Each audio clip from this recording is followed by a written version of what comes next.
Welcome to Ring of Fire. I'm Mike Papantonio. Coming up on today's show, we'll tell you how the Democrats are fighting back against income inequality. We'll tell you about the religious right's latest ploy to indoctrinate your children. And we'll give you all the details on the Alan Dershowitz, Jeff Epstein story, where Jeff Epstein was accused of a pretty ugly sex trafficking ring. We have all that coming up, but right now, just remember, you've just stepped into the Ring of Fire. You can't change Washington from the inside. You can only change it from the outside. Grand jury secrecy rules. For political gain. The press can find out. That has nothing to do with politics, but go ahead. It wouldn't bother me. Oops.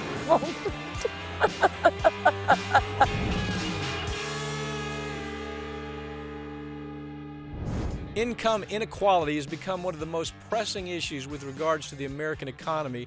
But finally, after years of waiting, Democrats in Washington are working to fix the problem and to make sure that Wall Streeters are paying their fair share. Whether they will succeed is doubtful, but they're trying. Joining me now to talk about that is Michael Burg. Mike, you've got a couple of people in D.C., thank goodness, that are smart enough to understand that that this idea of trickle down that the Republicans fleeced on all of this babble, this stupid, ignorant babble that Americans bought into when Ronald Reagan came and say, hey, if you give billionaires more money, everything's going to be better. Well, we can see it's not. I mean, it's like the biggest scam, multi-decade scam that we've probably faced in a very long time. So now we know that's all a lie, and you've got people like Chris Van Hollen that are trying to change that. They're trying to say, look, you can't continue giving billionaires more tax breaks and think that the average American is going to benefit from that. What is Van Hollen up to? Well, he has a couple of new ideas. Quite frankly, they may be new in America, but they've been looked at and used in Europe and around the world. One is the financial transaction tax. And what that is where really Wall Street ends up paying a very, very tiny fee, 0.1% for each trade of stock or derivative. And quite frankly, it could grow the economy to the tune of somewhere near $60 billion, which could go into the, to actually raise wages, more money for everybody out there. Let me ask you this. Here's the problem I'm having with this, okay? Now, you have Republicans out there that are saying, oh, gee whiz, if you have this 0.01% tax for what we call high-volume trading, then all of a sudden mom and pop are going to have to pay that tax, which is nothing. It's just an absolute lie. Right. But first of all, explain how high-volume trading works, why it is that the tax might slow that down, how it affected derivatives, swaps, and CD. Talk about that a little bit so people can understand why this is so critical that we slow down this greed machine in Wall Street.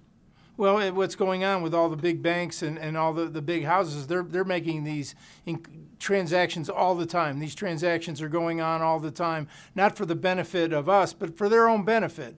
They're doing these, when we talked about them before, some of these swaps, the derivatives, and obviously it would also apply to the stock market.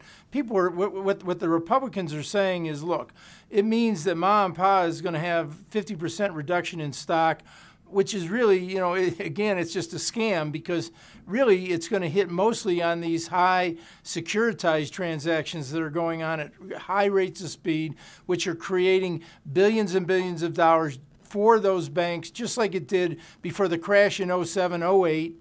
And here's a way to try to get them to pay their fair share. Well, okay, let's back up even more. Now, okay, the high volume trade is some cat at Wall Street. He sees like a 1/1,000,000th of a penny change in the value of a stock. Now, what we're finding more and more is they're gaming that system in Wall Street, that before mom and pop knows that there's any change, they have that inside track on Wall Street, so they trade like that 1/800th of a penny, and all of a sudden they make $40 million on that trade. Mom and pop, on the other hand, they're not even, it doesn't benefit mom and pop either way. Mom and pop don't make a dime, a penny, even a fraction of a penny from those trades because most of their stuff's in 401ks, right? That's exactly right, and we do have proof that they were doing that, and they continue to do it. We had that Canadian who really was a whistleblower came out, and he showed how how they were able to determine that they were jumping in ahead of the average guy on the street and making that 30, 40, 50 million dollars on that tiny little hedge. So we know that it's going on. We know it's continuing to go on. So in some regard, the whole system's rigged. And if it's rigged, this thing about that Van Hollen has come out with, and some other, thankfully, intelligent senators and reps have said that, gee whiz, we have all this money changing hands for the wealthiest part, the wealthiest cohort of the American population in Wall Street. And they're not sharing that money. They're not, that if they save $80 billion by these trades, American taxpayers don't see any of that. So Van Hollen says, let's tax these high-volume trades. Let's make Wall Street pay this tax.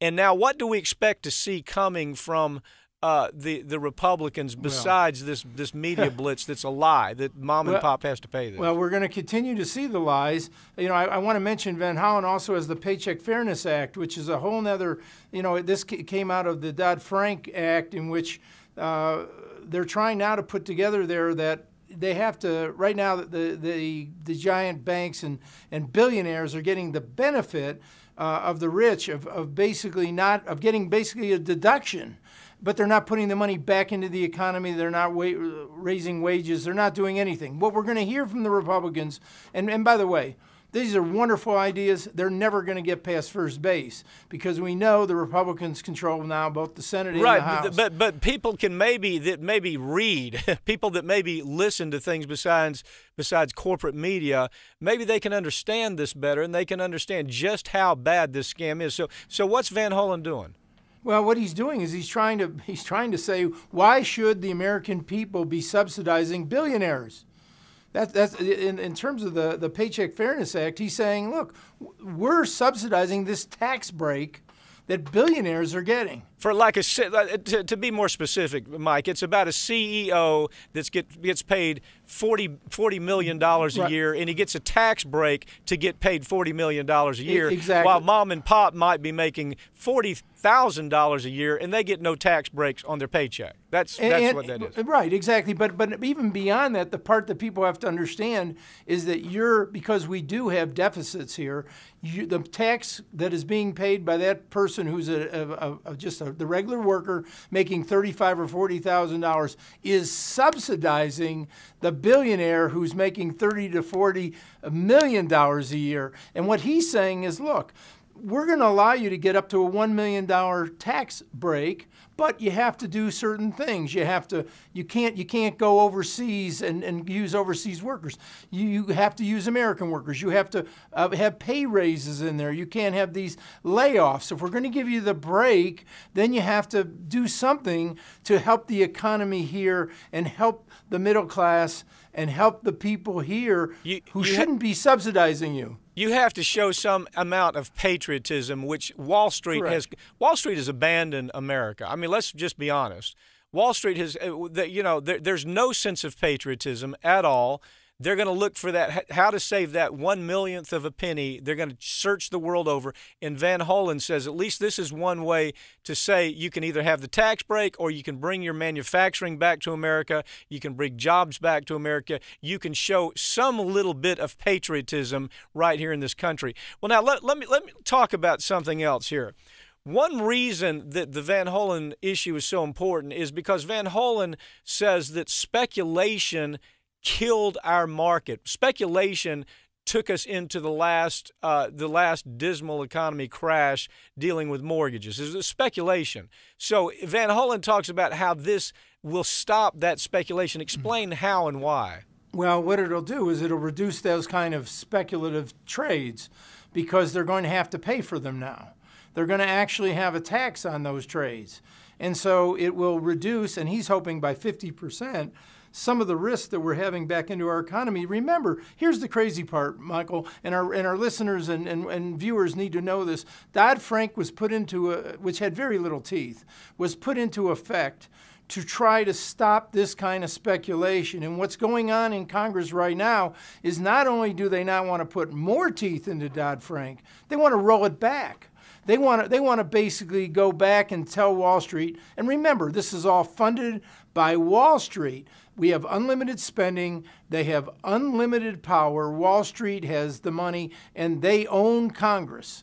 And so what Von Hollen is saying is, look, let's be patriots. Let's be fair. Let's not just take the money and run. Let's try to make sure that we're doing something to stop the speculation and do something for the middle class so they're not, think about it, someone making $30,000 is actually footing the bill for somebody making $40 who's making million. 40, exactly. Well, look, if this goes right, what'll happen is $350 billion over the next 9 years will be saved for taxpayers. Unfortunately, as you point out, we are knee-deep, neck-deep in regressive Republicans. This probably won't happen. Michael Burg, thank you for joining me. Thank you, Mike. The religious right may not hold as much power in Washington as they did a decade ago, but they're still working very hard at the lower levels of government to shape our democracy. Their latest target is children and the entire education system. Joining me now to talk about this is Frank Schaeffer, author of the book, Why I Am an Atheist Who Believes in God. Frank, you've got many of the viewers of this program, I know, that have been following your career for quite a long time, but some of them, they don't know how all of these parts are connected. They don't know how these dots are connected on what you're doing, what you're writing about now, and the impact that you're having on really this I think, very dangerous religious fringe that seems to be capturing the American political narrative. Tell us a little bit about yourself so people can understand that. Well, you know, I come out of a background that is deeply involved with the evangelical movement. My parents were evangelicals. My dad was an evangelist theologian by the name of Frank Schaeffer. And in the 1970s and 80s, I became his kind of nepotistic sidekick. And just to give you an idea of what we were doing, I was flying around the country in Jerry Falwell's borrowed jet. I was the keynote speaker at the Southern Baptist Convention one year when my dad had cancer and was undergoing treatment. I filled in for him. The same with the National Religious Broadcasters. And by the time he died in 1984, I had emerged as one of these hot young evangelical firebrands who was running around particularly talking about the issue of abortion and stirring up big crowds of people. This was a precursor to the full-bore religious right taking off, then the Tea Party, then the takeover of the Republican Party by the French. So I was in on that stage. Let me back up a little bit. You were actually in on the stage when the Republicans figured out the only way they can regain control of the South is to launch their Southern strategy. You had Lee Atwater shows up in Philadelphia, Mississippi, makes religion and race and just basically hate the new platform for the new conservative, whether it was Republican, whether it's Tea Party, whichever. Give us a little background on that. How does it overnight this new movement takes place and this horrible little character who's now past Lee Atwater, and before he died, by the way, I know you know the story about him apologizing and saying, I've done horrible things to democracy. But tell us a little bit about that. You know, there's a pivotal moment here when Jerry Falwell, who was a segregationist in the South as a white preacher, trying to keep schools, churches segregated, and then he changed his mind on that and decided that a better issue to stir up people would be abortion and the anti-gay crusade. But what you really see is the white strategy of the Republican Party was to displace the old Democratic Party in the South by essentially playing the race card. And they did this in a number of ways. One way that they did it was to very much encourage the Christian school movement and the homeschool movement as a way to keep people segregated no matter what was going on in the public schools. Another way they did it was to come up with things like the anti-abortion movement and the gay bashing as kind of surrogates for their original strategy, which was to keep the South, the conservative South, fired up on these moral issues. And since the race card didn't play very well as the 70s and the 80s began to move forward and most Americans began to have much more tolerant views, not just in the North but across the country, they began to introduce other issues to raise funds on and stir people up with. And those were the things that we got involved with, not so much on the race issue, but we were working with people like Jerry Falwell, who back in the day were segregationists and then used the anti-gay platform, the anti-feminist platform, the anti-woman platform, and eventually the anti-public school platform, where Jerry Falwell said, if I had my way, there would be no public schools. Okay, now, that was an old segregationist talking, translating it into new moral terms, but it was still the same impulse. Yeah, in other words, they didn't have the white sheets on their head. They were dressed up like politicians and evangelicals, but they were nevertheless the same. Now, one thing that I think is critically important on your story, I followed your father's life and your life for many, many years. I did a movie one time that you may recall. It's called Jesus Camp, and I learned an awful lot about that movement. And the thing I learned to respect about you, and I think everybody who knows you and reads your material, is that you once you realized what was happening, once you realized how dangerous this movement was to where we were mixing religion with politics, you said, I have to do something about it. When is that? When did that hit you? When was it that you said, gee whiz, this is not just about religion anymore. This is about hate, division. It's about ugly racial division, gender division, class division, political division. When did that occur to you? Well, you know, just to roll back a little bit, I was brought up as a homeschooled child. My parents didn't send me to school. We were in Europe at the time. They homeschooled me. You have to understand, when I moved to the States in 1980, it was as an adult. I had traveled here with my father in the 60s and 70s when he would go Christian colleges and all these other places to speak, but I had lived in a bubble. So when I came to the States and lived here as an ordinary citizen in Massachusetts, north of Boston, with my wife and 3 little children, and began to look at the country as it really was, not as was described by the right, the disparity between the facts on the ground, the reality, and what I'll call the kind of Fox News version of America, it didn't exist then, but just for a present-day shorthand, was so great that I began to say, well, gee, you know, we're lying. America is not being taken over by vicious gays who want to change the national agenda. The feminists are not poisonous. The right to choice is not murder. All these kind of superlative, hyperbolic terms we were using just didn't match the country. And then I began to really doubt my evangelical faith and say, well, you know, what else have I been fed by not just my parents and the people I grew up with, but by this whole movement? And the moment you begin to ask those questions, for instance, sitting with Jerry Falwell, in his personal study just before I preached from his pulpit, and having him look at me talking about gay people in America and saying to me, in all seriousness, if I had a dog that did what they do, I'd take it out and shoot it. And understanding that he was serious and he would be gladly killing gay people if he could get away with it, and his kind of people would have done that.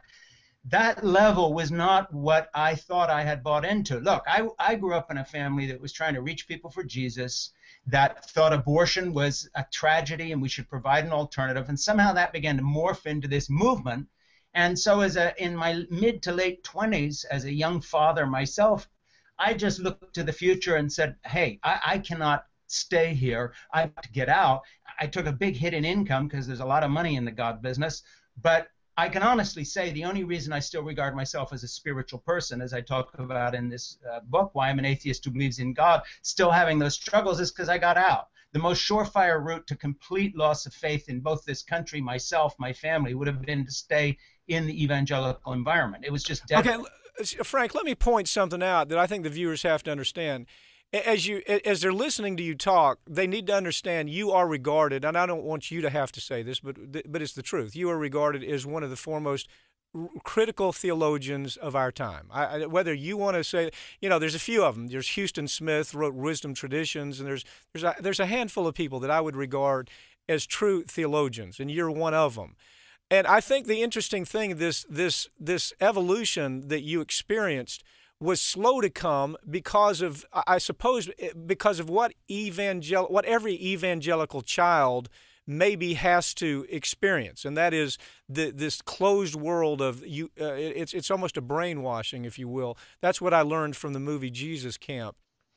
One of the things that's happened to me because of my writing is I have a really big email and Facebook traffic, and I tend to answer my emails and my Facebook messages. And recently, folks who have read Why I'm an Atheist Who Believes in God tell me about their own slow emerging from a background where, to be honest, people like me and they were neurologically deformed. We were trained in such a closed environment, such a small microcosm, our families, our home schools, or even Christian schools, and then on to Christian colleges and so forth, that there are so many people that when they question and they emerge, their entire identities are at stake. Their family relationships are at stake, everything they were trained to believe. And back in the day, we always thought these sorts of things were psychological issues, but actually neuroscience now tells us that we actually change the pathways in our brains, whether it's alcohol addiction or what I call certainty addiction. People get so used to having these pat answers for everything that when they wander from that, they literally feel naked and bereft. So I get poignant emails from people and messages all the time saying, you have told my story. Now, obviously, there are details that are different, but where it always converges is they were brought up in a closed environment, in a tight fundamentalist cocoon, very powerful parents who had a vision of how they should believe and live, daughters, for instance, who sometimes weren't sent to college so their ideas wouldn't be corrupted, homeschool kids that were subjected to brutal discipline sometimes, very odd and weird kind of things going on.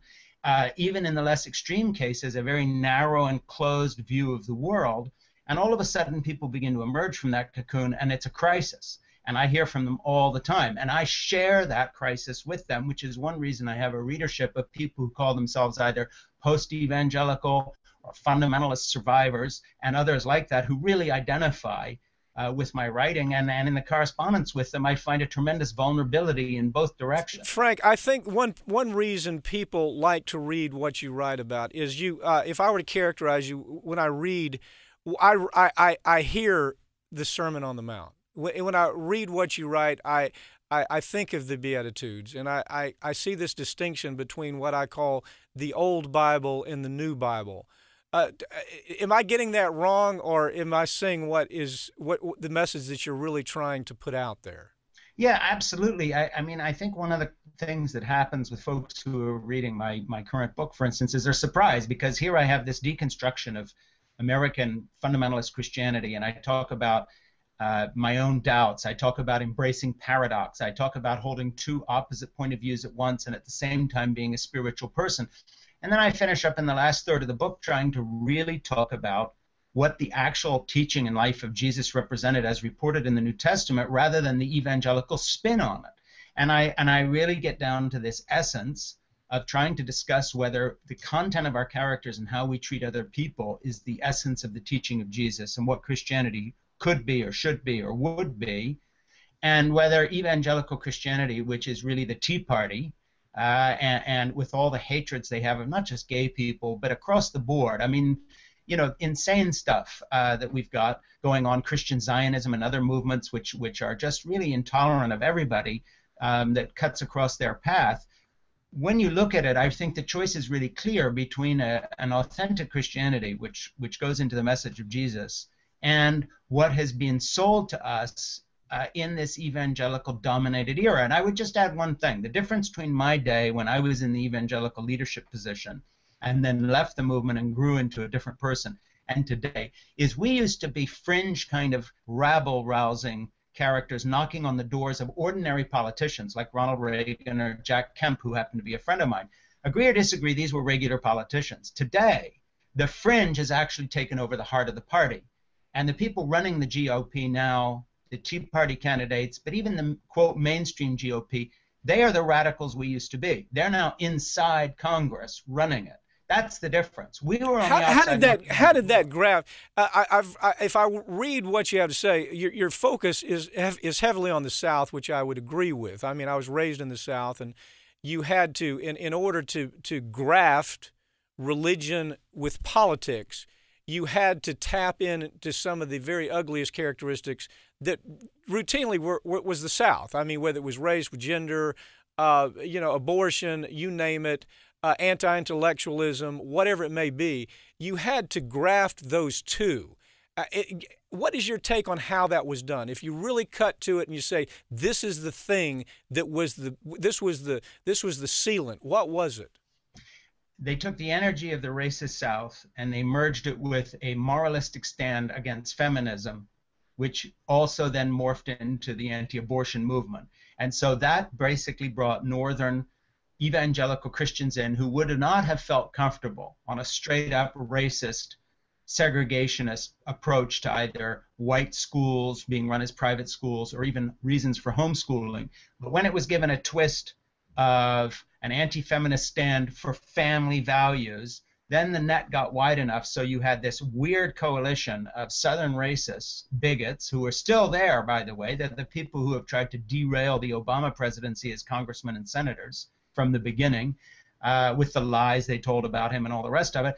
And they came together in a coalition. And this coalition, the reason it happened is it was built by evangelical leaders like Dr. Dobson, Jerry Falwell, Pat Robertson, and if I'm sorry to say ourselves, my family, for fundraising purposes. And so really the net was thrown wide by two groups of people, Republican politicians who were looking for votes from the South and the North in a new coalition that couldn't be combined any other way, because these folks were all voting against their own economic interests, and fundraisers like Pat Robertson and Jerry Falwell, who were expert at getting people furious in the North and the South using different tactics. So in the South, for instance, coded words like Christian schools, homeschool rights, translation, you get to keep your school all white, you get to hide behind your family and keep the kids at home so they won't go into this integrated society.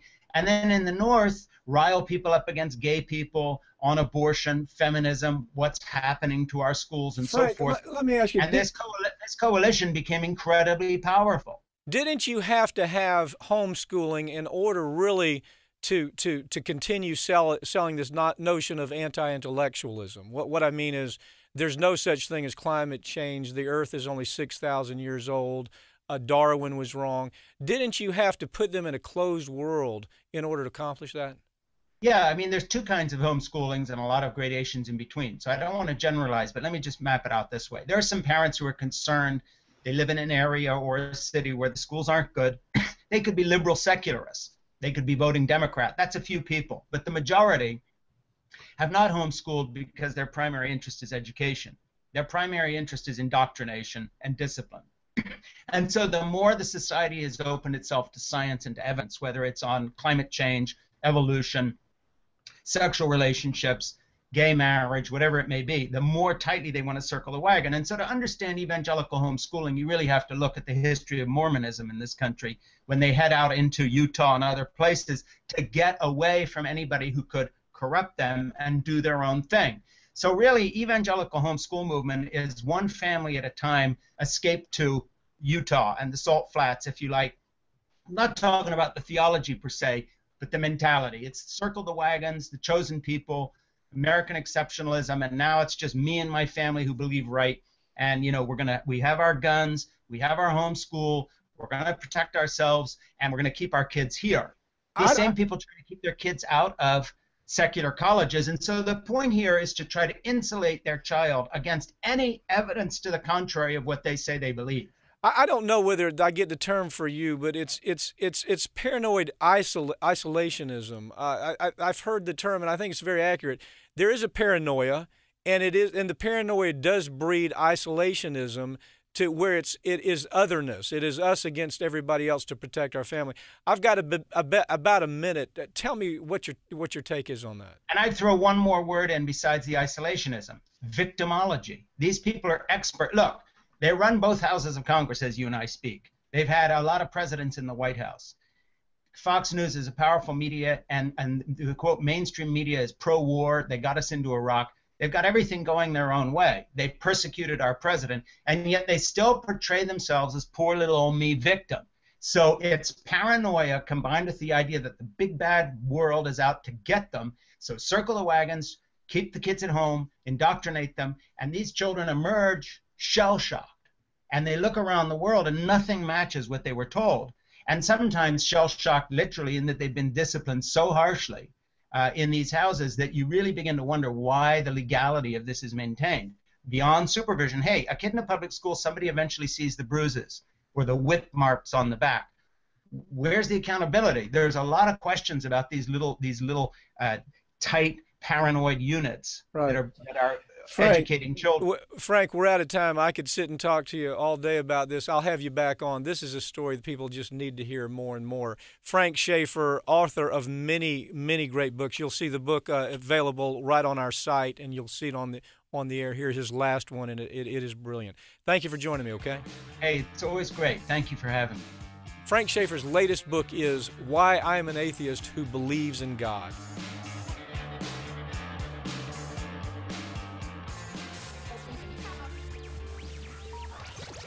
The proposal by the Republicans, the Keystone Jobs Act, which of course is a joke in terms of the Jobs Act, and they won't even mention the word. There's 35 jobs.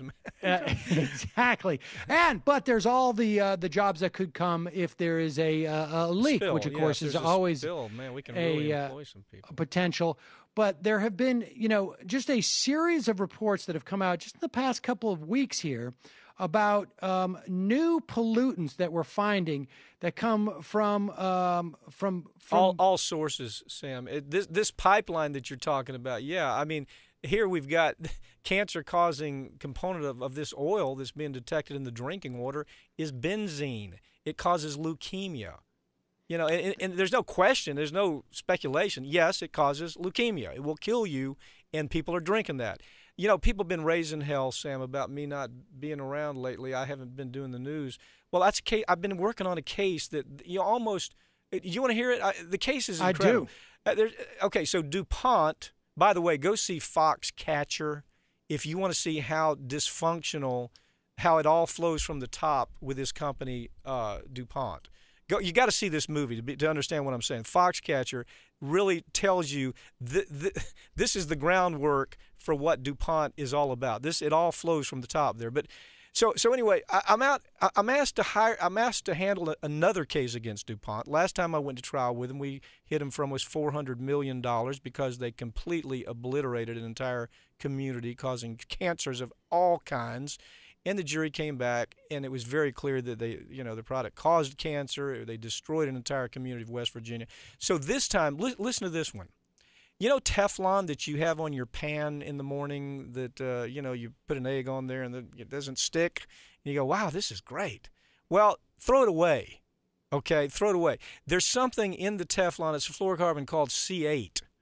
And C8 was manufactured by DuPont for decades. They manufactured the product, and unfortunately, they knew exactly what they were doing. They took this all ended up their product C8. They dumped into aquifers of where people would drink the water daily for decades, Sam, for decades between Ohio and West Virginia. Okay, so the judge looks at it down in West Virginia. He says, DuPont, what do you think about this? What if we put some blue ribbon scientists on this, the best epidemiologist in the world, you pick them, and Pap, your side picks them, and we'll just live with whatever they have to say. And I said, sure, that's fine. Let's get the best, and let's have them decide how dangerous is C8. Listen to this, Sam. DuPont says, oh, yeah, great idea. This is before they came out with finding. They come up with a finding, and the scientists say, gee whiz, you might want to know this. C8 causes prostate cancer, causes testicular cancer, and it causes liver illnesses. It causes, history of all kinds of birth defects related to it, all the way back to the 1980s. So so what I've been working on, and the reason I haven't been around, is I'm going to try this case in September up in Ohio. Wow. And so here the company absolutely knew what they were doing, Sam, and the EPA let it ride. So you think, okay, well, surely this case that we started talking here about the pipeline spill, surely the EPA is going to tell people how big a danger they're in. Surely they're going to do that. Well, they're not. Surely the people that were affected by BP spill, that the EPA is going to be honest with them about how bad this stuff was. Well, they're not. Surely the EPA or the Department of Justice or somebody's going to get involved in the DuPont the DuPont program that poisoned thousands and thousands of people's drinking water. Well, they're not. So that's where we are in the U.S. today. It's all self-help. And the only chance these people, and now listen to this, Sam, DuPont signs an agreement saying, yeah, okay, scientists told us that it'll cause these cancers. We will pay these people. We'll make them whole. We'll take care of them. And now they're trying to back out on that. So I'm having to, just like BP trying to back out of their obligation on the coast. People have no idea how upside down we are right now. And so anybody that I know, I got emails, I got texts. Where are you? Why aren't you doing the show? This is what I've been doing. Right. I've been paying attention to this because you know what, Sam? Nobody else is. This is it, buddy. This is it. And we're the only line in the sand to even to stop DuPont from poisoning more people, and B, helping these people get compensated for what's already happened to them. These people are dying of testicular cancer. They're dying of kidney cancer. They're dying of a whole host of different cancers. And DuPont knew what they were doing, allowed it to happen, and the government did too. You know, I mean, I think this is the thing that people just have such a hard time wrapping their heads around, Pap. And I know that you see this day in, day out in your practice, but I think people have a hard time like conceiving that there are executives who sit around and simply say, how much money can we make off this product? Right. It's X. All right, well, if we find out or we know that it may be problematic, let's avert our eyes from what danger it does. And down the road, if we have to pay something a little bit less than X, we're still going to make profit on this. And so I think people have a hard time. They don't believe it. Because I think most people they see that as just inherently wrong and sick, frankly. Yeah. But I just think that people they can accept the fact that somebody will fly a plane into a building, but they can't accept that there are other people out there who they call it business. They dress differently. I can get away with they it. Dress differently. They have nice suits on. See, that when we pick a jury in a case like this, we spend a lot of time having the jury even work through this idea that somebody would do this. You see, let me put my head in the sand and be an ostrich because I can't believe this happens. We see it every day. And so people listening to this program right now, they just heard those facts. They're going to process them. They're going to say, well, there's some other explanation. No, there's no other explanation. The company knew what they were doing. The government knew what they were doing. The scientists, the best in the frigging world, come back and say, this stuff, this C8 that's used in Teflon pans, by the way, causes these cancers. There's no question about it. DuPont agreed that they have to live with that, and now they're trying to get out of the case. They're trying to not pay anybody. Matter of fact, it wouldn't surprise me if they try to spin it in some kind of bankruptcy before it's all over. So that's just the nature of how ugly these things are. People, sometimes they hear the cynical side of me, and I go, my God, of course this will make you cynical because we see it every day. It goes on every single day. These Teflon pans, I mean, do you imagine I threw every one of mine away. We don't. Do you think in 5 or 10 years somebody will be able to buy these pans anymore? Yeah. Or do you think that by that point the EPA still will not do anything. The government still will not do anything. C8 is in it. It's fluorocarbon. Just look. Don't take my word for it. Look it up. Just go online. You'll see a ton of stuff about how dangerous. Look up the DuPont case that I'm getting ready to try up in Ohio this year. It's amazing what people are able to do to other people. So, Pap, let's talk about some of the insanity we've been that has taken place this week. That in some instances made me smile, some instances made me cringe. The week started off with Fox News having to apologize across its network, and this is, I mean, again, I gotta say, again, but I don't know if we've ever seen them apologize this much, because generally what happens is they just feed their audience a tremendous amount of BS. And then it just sort of they get called out on it, and then it just they just stop talking about it. In this instance, across the board, they had people completely reverse what they've been saying for a couple of weeks since in the wake of the Charlie Hebdo terrorist attack. They've been pushing this whole thing that throughout Europe, there are these no-go zones. They said it over and over again. The Muslim no-go zones. Yes, the Muslim no-go zones. The Muslim no-go zones over and over and over again. In fact, one of the experts, the terrorism experts on their network, said that Birmingham, an entire city in Great Britain, was a no-go zone for non-Muslims.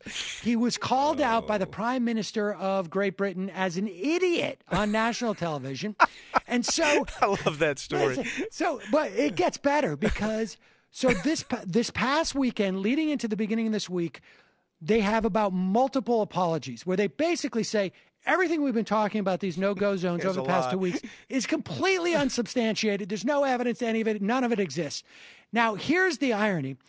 The reason why they had to do this is because they were actually, it looks like they may get sued. Oh, yeah, and they're going to lose it. They're going to lose because of the laws that are unique to France. But go ahead, I'm sorry. Well, they may get sued by the mayor of Paris, but here's another casualty. And it was ironic that it happened this week because if you'll recall, one of the first casualties on the Republican side of the State of the Union responses, because we know there's been a series of them that has basically destroyed the presidential ambitions of a number of Republicans. Well, the first guy whose ambition was Bobby Jindal. Yeah, and Bobby Jindal was in London on Monday of this past week giving a speech to a prestigious association where he made this claim about the no-go zones. Because apparently he was not aware that Fox News had already retracted all their claims about it.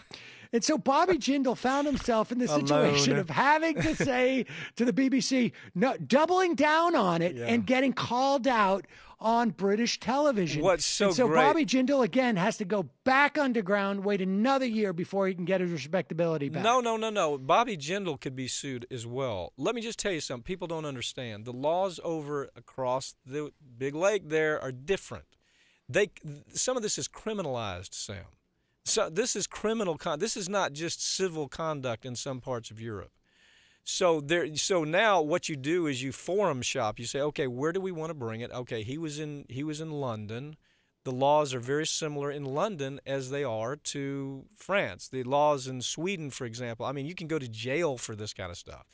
So I just love to see it playing itself out because there's really nothing they can do at this point. The apologies are great. It might mitigate a little bit.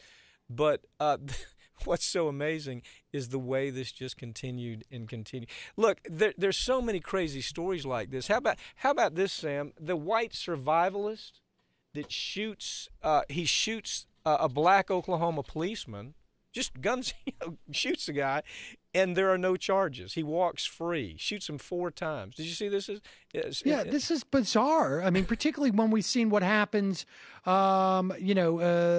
legitimizing of white police officers shooting unarmed black men. I mean, to see a black sheriff get shot and then no repercussions is just bizarre. I mean, how does that happen there? Well, it's Oklahoma. I mean, go back and look at Oklahoma. I mean, my God, it is like people don't think of it as in Alabama, but it's just in Alabama with more dust. And so, that's the hotbed for the whole sovereign citizen movement. But I mean, think of the double standard there. This is a police officer, for God's sake. The guy shoots him 4 times. He's black. Everything's fine. The guy walks. It's in light of what's happening here. That's amazing. How about pick up the story about the white Texans, the white Texans in Dallas County. They're complaining because they say their voting rights are being trampled on. Well, I mean, as you know, Texas is one of those states that when the Supreme Court gutted Section 4 of the Voting Rights Act, it no longer had to get pre-clearance from the Department of Justice. But because of some lawsuits this past year, that it may be the case that Texas gets opted back in to pre-clearance, and I suspect that's what's behind this. But there was a Dallas-based Equal Voting Rights Institute filed suit on behalf of 5 white Dallas County residents under the Voting Rights Act, saying it's the first in the nation to seek these protections for an Anglo minority sliced and diced between districts. So what you're seeing here is a way of convoluting the fact that Texas should be put back under the pre-clearance conditions of the Voting Rights Act. So, I'm not, listen, sounds crazy to people, but I wouldn't be surprised if we see a lot more of this path in the future. It doesn't. It's not just happen. Look, this didn't just happen, let's just do this in Texas. This is what they talk about at these retreats, like when Koch brothers have their retreats and, all these vile little, characters show up. It's like Moonbat Crazy. And so after Moonbat Crazy Central meets, they come out and, hey, you try it, and, you try this down in Florida, you try this in Texas. That's how all of this works. It all works together. I guess we got about another minute. How about this, where the politicians in Texas now are trying to save themselves from the public carry nuts that are showing up at the office with guns, and they're trying to stop them from showing up at the office with guns. Did you follow the story? Well, of course, public carry is all well and good unless you do it on Capitol grounds, because even though they're responsible gun owners, we don't want them around us. We just want them to vote for us. Yeah, we're seeing that. We saw a group in Texas that was trying to reenact the Charlie Hebdo shootings to prove that they could actually prevent them if somebody was carrying guns. And in all of the reenactments, the citizen carrying the gun who tried to stop these shooters all died. So just a little sample of the gun nut insanity out there. Gotta love Texas. With me for more on this is Mike Papantonio, America's lawyer and the host of Ring of Fire Radio. Pap, welcome back. Tom, how are you? Good. I understand you've stumbled across some pretty explosive news regarding celebrity lawyer Alan Dershowitz. Can you tell us about it? Yeah, it's news that mainstream media has done a terrible job covering the story. Here are the facts. Dershowitz was a lawyer who negotiated a closed-room secret deal for predator Jeffrey Epstein. This is the character who had reams of evidence stacked up against him involving a child sex ring, slavery. Is the only way that you can say to describe it. That he participated in more than 40 children.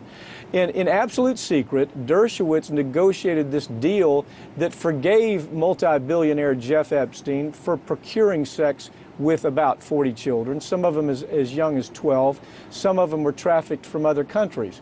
So the prosecutors and Dershowitz sit down and come up with this deal that allowed Epstein to serve 13 months in a special private wing of a Palm Beach jail where he was allowed to leave every day for up to 16 hours. Basically, he slept there and there was no real prison involved. It would have carried, for the average person, would have carried the possibility of life in prison, Tom. This is part of that double standard that we're seeing in America now. And now Dershowitz is back in this story for a lot of other reasons. And what are those reasons?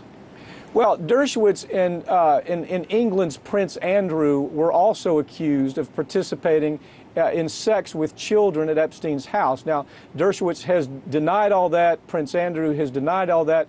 But because of the plea that Dershowitz worked out, there's even more scrutiny. There's more suspect about what that plea was all about. Because here in the plea, very unusual, it was specified that any other co-conspirators who might have been involved with these children have total immunity for the rest of forever. I mean, for any involvement that they may have had. Very unusual thing to put in there, but it was put in there for this situation. Now, that becomes important, Tom, because Epstein's private pilot, Larry Vysotsky, came forward and he said that he had flown Bill Clinton around in the jet and Israeli Prime Minister Ehud Barak around on the same jets at the same time with those same underage girls where Epstein was on the jet. So a friend of mine in South Florida it brought a lawsuit. And the lawsuit's now demanding that the case be reopened because of the disgusting plea deal that violated something that's called the Crime Victims' Rights Act. When it made a plea with Epstein, without informing the victims. The Crime Victims' Rights Act is very specific. You can't enter a plea on something this serious and without informing the victims, especially when all you do is slap this guy on the wrist who should be in prison. This is the type of thing that carries a lifetime prison sentence with it. Mainstream press has given all the players involved this incredible pass, Tom, under-reporting, under-investigating. They have Dershowitz out on the morning shows and the night shows telling his side of the story when I've had firsthand, have seen the affidavits, I've seen what's been filed in this case. It is a child predator case. And now Dershowitz is denying all of it. But in the process of denying it all, he's saying that the lawyers who brought this case are lying ambulance chasers simply trying to make a buck, which is not, it was just so far from the truth that it's obscene. Look, anybody besides a billionaire would be in prison for life for running a children's sex trafficking ring. And now these lawyers had the courage to go after these people and say, look, Epstein needs to be tried on this, and we need another shot at this because of this Crimes Act that says the victims must participate. And now what's happened is you have Matt Weissing's law firm down in South Florida that is going forward with this case. They're suing Epstein for defamation, and the reason I think that's happened is now we're going to start seeing some discovery take place, some questions asked and answered that maybe you couldn't get to before. It's been speculated that I want to construct this question carefully. The question, how did he get off? Why did he get off so easily? And not Dershowitz, but Epstein. And there has been some speculation that he had these girls have sex with so many powerful and famous people, and maybe at the time they didn't realize they were underage girls, so that later he could say to them, by the way, you just had sex with a 14-year-old, 15-year-old. Now I've got the dirt on you, so you're going to dance to my tune. Is there any? That is possible, or just way out of the realm of? No, it's not out of the realm. That is what's surfacing in some of these depositions. The woman Maxwell that you've seen, who also was accused of being not only the participant in some of this stuff, but was the person who actually went after the children, brought them through the house. That's what she was accused of. When she was put on the spot, she left the country, back to the UK. Understand this. Dershowitz has been given the chance to come forward and give a deposition. Matter of fact, he said on the air when he was trying to call these lawyers in South Florida, Matt Weissing, those first, when he was trying to call them liars, he said, look, just give me the right to give a deposition. Give me the right to serve an affidavit, and I'll do that. Well, the lawyers down there said, okay, great. We would love to have you give a deposition. He's avoided it at every turn. We would love for you to do an affidavit. He's avoided that at every turn. So what we have is a one-sided story that the damn brain-dead media is allowing to take place without the rest of the story taking place, because Dershowitz is a celebrity and he can call the morning shows and say, hey, I'd like to tell my part of the story. He was, even on the O'Donnell show on MSNBC the other night, where he's talking about his side of the story, and nobody's asking the tough questions about what his involvement may have been. Now, at this point, he has said, I didn't do anything. But the truth is, there are witnesses that say he did. So to attack these lawyers in South Florida and say they're liars and ambulance chasers and just there to get money is absurd. And so this case needs to be reopened. Epstein needs to be tried for this. He's a multi-billionaire, and you know what? It's pretty disgusting when these kind of stories surface and the government says, oh yeah, well, we're going to let you go with a slap on the wrist. Anybody else would still be in prison today. The American media may be giving him a pass. I spend about an hour every night with BBC, and I got to tell you, they've been on this every day because of Prince Andrew, because Prince Andrew is one of those people who allegedly had sex with one of these girls.